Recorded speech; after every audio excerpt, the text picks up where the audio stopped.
ఆంధ్రప్రదేశ్లో మొదలైన ఈ సంచలనాలు ఇప్పుడు ఏకంగా దేశం వ్యాప్తంగా కూడా రచ్చవుతుందా?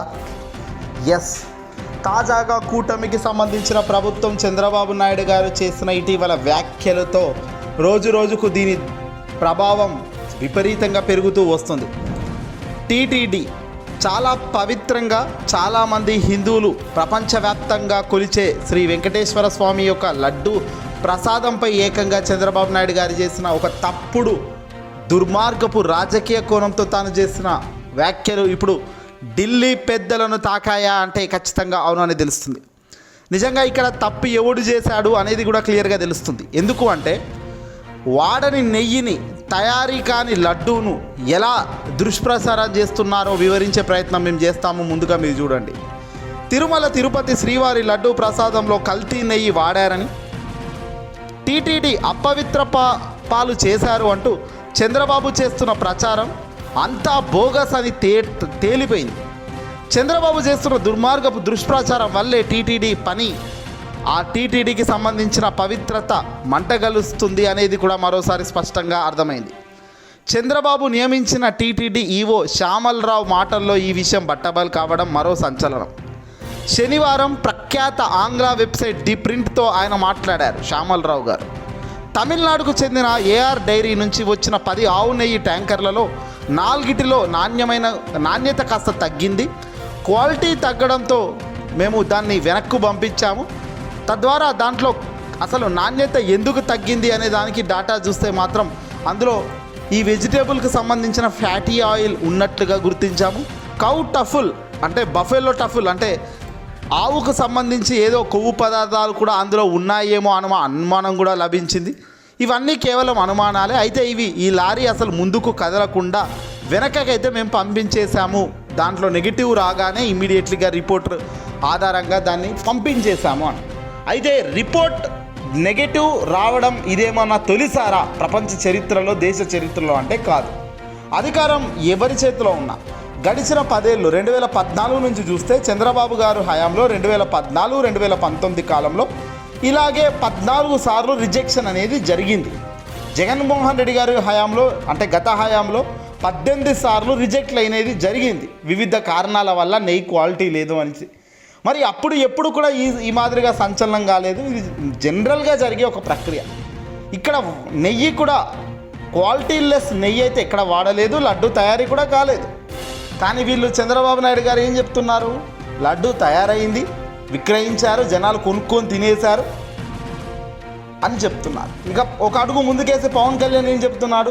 అయోధ్యకు 1,00,000 లడ్డూలు కూడా ఈ మాదిరి పంపించారు, బహుశా అందులో ఎంతో కల్తీ కలిసిందో అంటున్నారు. మరి అందులో ఎంత కల్తీ కలిసిందో అని అంటున్న ఈ మూర్ఖులు ఆనాడు టెస్టుల రిపోర్ట్లు బయట పెట్టవచ్చు కదా. ఆనాడు చేసిన టెస్టు రిపోర్ట్లు ఎందుకు వెలుగులోకి తేవడం లేదు? ఇప్పుడు దీనిపై ఏకంగా వైఎస్ఆర్సీపీ పార్టీ అధినేత మాజీ ముఖ్యమంత్రి జగన్ చాలా సీరియస్గా ఆయన ఫైర్ అవ్వడం జరిగింది. ప్రెస్ మీట్లోనే ఆయన దుమ్ము దులిపేశాడు ఒక్కొక్కటి. మొత్తం కూడా ఆయన ఆధారాలతో సహా ఇక్కడ మాట్లాడడం జరిగింది. అలాగే తెలుగుదేశం పార్టీ అరాచక పాలన ఎలా ఉంటుందో ఇదే నిదర్శనం అని కూడా ఆయన చెప్పడం జరిగింది. 100 రోజుల పరిపాలన అని ప్రజానికం మాట్లాడుకోకుండా ఒక డైవర్షన్కి ఇది పెద్దపీట వేస్తూ చంద్రబాబు చేసిన కుయుక్తి రాజకీయాలని ఆయన అన్నారు. అనడమే కాదు, ఏకంగా ఆయన దేశ ప్రధాని నరేంద్ర దృష్టికి కూడా జగన్మోహన్ రెడ్డి గారు లేఖ రూపంలో 8 పేజీలతో కూడిన లేఖను దేశ ప్రధాని మోదీ గారికి ఆయన జగన్ గారు పంపడం జరిగింది. ఈరోజు అంటే 22 సెప్టెంబర్ 2024 శ్రీ నరేంద్ర మోదీ గారు అంటూ జగన్మోహన్ రెడ్డి గారు ఏకంగా 8 పేజీలతో కూడిన లేఖను రాసి మోదీ గారికి పంపడం జరిగింది. మోదీ గారు దయచేసి దీనిపై దృష్టి పెట్టండి. జరిగింది ఇదైతే తెలుగుదేశం పార్టీ ముఖ్యమంత్రి ప్రస్తుతం మీ హయాంలో ఉన్న ముఖ్యమంత్రి ఈ అరాచక డైవర్షన్ పాలిటిక్స్ చేస్తున్నాడు. నిగ్గు తేల్చండి, వాస్తవాలను బయట పెట్టండి అని ఏకంగా జగన్ దేశ ప్రధాని నరేంద్ర మోదీకి సంచలనంగా లేఖ రూపంలో లేఖ రాశారు. తన రాజకీయాల కోసం టీటీడీ ప్రతిష్టతను పూర్తిగా దిగజార్చుతూ చంద్రబాబు చేస్తున్న మాటలు, ఆయన అరాచకాలను మోదీ దృష్టికి తీసుకెళ్లారు. స్వామివారి పట్ల కోట్లాది మంది భక్తుల మనోభావాలు దెబ్బతింటున్నాయి. సున్నితమైన ఈ అంశాన్ని రాజకీయ అవసరాల కోసం వాడుతున్నారు. ముఖ్యమంత్రి పదవి ప్రతిష్టతను దిగజార్చే విధంగా వ్యవహరించారు. టీటీడీ సంప్రదాయాలపై అనుమానాలు పెంచే విధంగా మాట్లాడారు. టీడీపీ ప్రతిష్టతను దిగజార్చిన చంద్రబాబుకు బుద్ధి చెప్పాలి అంటూ జగన్ డిమాండ్ చేస్తూ మోదీ గారికి లేఖ రాశారు. లడ్డూ వివాదంలో వాస్తవాలు ప్రపంచానికి తెలియాలి, వాస్తవాలు నీకు తెలుసండి మోదీ గారు, లేదంటే ఊరుకునే లేదంటూ సంచలన లేఖ 8 పేజీలతో కూడిన లేఖ రాయడం జరిగింది. ఇప్పుడు దీనిపై దేశ ప్రధాని నరేంద్ర మోదీ గారు కూడా సీరియస్ అవుతున్నారు. ప్రస్తుతం ఆంధ్రప్రదేశ్లో ఈ టీటీడీకి సంబంధించిన లడ్డూ వివాదంపై ఆల్రెడీ కేంద్రం దృష్టి సారిస్తుంది. దీనిపై ఆల్రెడీ చంద్రబాబు చేసిన వ్యాఖ్యలకు గాను పైనుంచి పెద్దల నుంచి కూడా అక్షంతలు పడుతున్నాయి. అరాచకాలు చేయడం కాదు, జాగ్రత్తగా కూటమిని నడిపించండి అని మొట్టమొదటి నుంచి చెబుతున్న వ్యక్తుల్లో దేశ ప్రధాని ఒకరు. ఎందుకంటే వీళ్ళు ఎలా గెలిచారన్నది అందరికన్నా ముఖ్యంగా వీళ్ళకు తెలుసు. ఈ చంద్రబాబు ప్రజలు ఇచ్చిన ఓట్లతో గెలిచారా, ఎన్నికల్లో ఎలక్షన్ కమిషన్లో ఈవీఎంలతో గెలిచారా అన్నది పక్కన పెడితే వాస్తవాలు ఏంటి అనేది వీళ్ళకు తెలియదు కాదు. చూసి మాట్లాడండి, ఇదే మాదిరిగా విచ్చలవిడితనంతో మాట్లాడితే మొదటికే మోసం వస్తుంది అని దేశ ప్రధాని అనేక సందర్భాల్లో చెప్పారు. ప్రస్తుతం ఈ టీటీడీ లడ్డు వివాదంపై దేశ ప్రధాని మోదీ సీరియస్ అయ్యారు. తక్షణమే దీన్ని సిబిఐకి అప్పగిస్తే కనుక హైలైట్ ఉంటుంది. ఇదే వైసీపీ కోరిక కూడా. వైసీపీ నాయకులు దమ్ముతో ధైర్యంతోనే అడుగులు ముందుకేస్తున్నారు. ఏదో భయపడి వెనకకు వెళ్ళే కార్యక్రమం చేయడం లేదు.